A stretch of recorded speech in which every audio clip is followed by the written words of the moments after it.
Eerie Elementary, The School is Alive by Jack Chabert.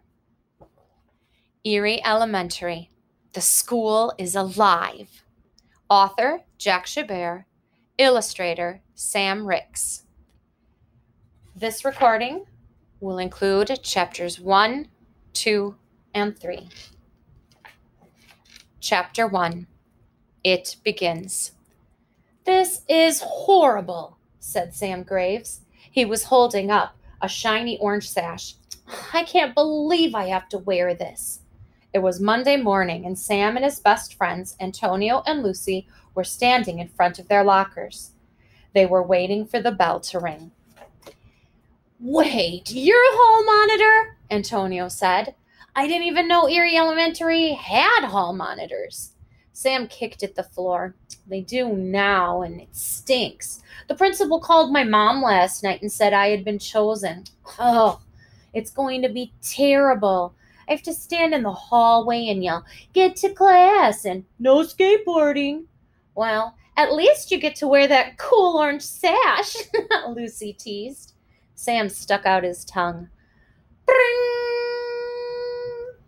"Come on, that's the bell," Antonio said. Sam frowned. "You guys go ahead. I have to make sure everyone is gone into class." "We'll see you inside," Lucy shouted. Within moments, the hallway was totally empty except for Sam. He began walking the halls. Sam looked through the double doors out to the outside. He saw a classmate by the playground. "Hey, Brian," Sam called out. "The bell rang. You should get to class." Brian frowned at Sam. Then he ran past him into the school. "See? Everyone hates the hall monitor," thought Sam. He was about to close the door when a cold breeze blew past. He saw that Brian had dropped his hat near the playground. "My teacher won't mind if I sneak outside for a second," thought Sam. The air outside was like ice. Orange and red leaves whipped across the ground. Sam shoved his hands into his pockets. He could see his breath. It looked like little ghosts were dancing through the air in front of him. Sam looked up at the school building. He thought it looked like an old castle made of crumbling red brick. The paint on the doors and windows was chipped. Big black crows sat on the roof watching Sam. The whole thing gave him the willies. Sam didn't want to be out there any longer than he had to. He ran over to the playground. He was near the swings when something grabbed his ankle. Sam looked down. His feet were sinking into the sand. Now, of course, feet do sink into sand, but not like this. Something was pulling him under. "Help!" Sam shouted. This sand was up above his sneakers. He reached down to try to pull his feet free. The sand was wet. Quicksand? This was just like the quicksand from the old Tarzan movies Sam's dad made him watch. But Sam was pretty sure that quicksand was found in jungles in the movies, not on real-life playgrounds. "Help! The playground is eating me!" Sam shouted. The sand was up to his knees now. Sam fought and kicked. He watched as Brian's hat was swallowed up by the sand. It was no use. The cold, wet sand was up to his waist. Sam squeezed his eyes shut as he was pulled down deeper and deeper. Chapter 2, Mr. Nakobi. Just as the quicksand was about to swallow Sam, a hand grabbed his wrist. His eyes shot open. It was Mr. Nakobi, the old man who took care of the school. Mr. Nakobi tugged. Sam was yanked free. Sam gasped for air.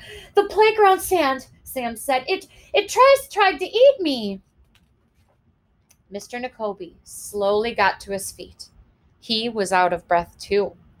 His face looked like a piece of paper that someone had balled up and then tried to flatten out again. He stared at Sam. His eyes were small and gray. A chill went up Sam's spine. Mr. Nakobi growled, "You should be more careful or you won't last long as hall monitor, Sam Graves." "Be careful of what? Be careful because other parts of the school might try to eat me?" Sam said. Then he paused. "Wait, What does me being the hall monitor have to do with this? And why do you care if I stay on as hall monitor or not? Mr. Nakobi began walking away. Over his shoulder, he said, "Because I'm the one who chose you." "What does that mean?" Sam asked. But Mr. Nakobi didn't answer. He simply turned the corner out of sight. Sam shook his head, thinking, this has been the weirdest day of my life, and it's only 8:30 in the morning. He needed to tell Lucy and Antonio about the quicksand and about creepy Mr. Nakobi. But first, he had to ditch the orange sash. Sam darted inside and flung open his locker. Whoa!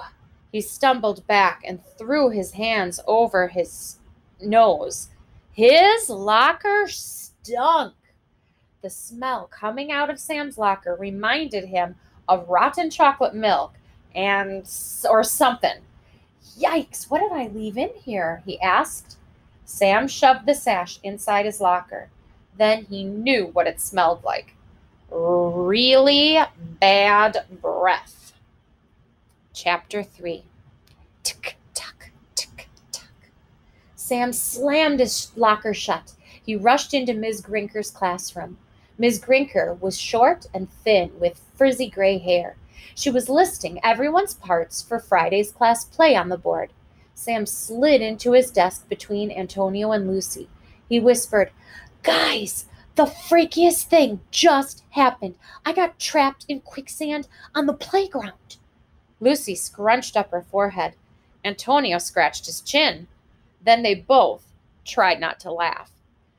"If it happened to you," Sam whispered, "you wouldn't be laughing." "Sam! Lucy! Antonio!" yelled Miss Grinker. All three kids faced front. "Please pay attention," Miss Grinker said.